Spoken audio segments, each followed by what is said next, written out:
এবং প্রধান যে বিষয়টি ছিল সেটি হচ্ছে নির্বাচনের সুনির্দিষ্ট রোডম্যাপ, যেটা আমরা বেশ কিছু কাল থেকেই বলে আসছি, সেই বিষয়ে তাদের সঙ্গে কথা বলেছি।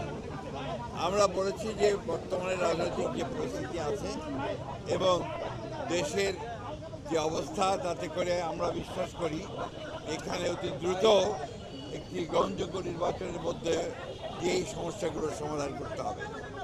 একই সঙ্গে চলমান যে সংস্কার কমিশনগুলো করা হয়েছে, উদ্যোগ নেওয়া হয়েছে সরকারের পক্ষ থেকে, আমরা জানেন যে আমরা সেগুলোতে সম্পূর্ণভাবে সহযোগিতা করছি এবং গত কয়েকদিন আগে আমাদের সেই সংস্কারের যে আমাদের মতামতগুলো আমরা দিয়েছি এবং আগামীকাল সম্ভবত আমাদের সঙ্গে বৈঠক আছে।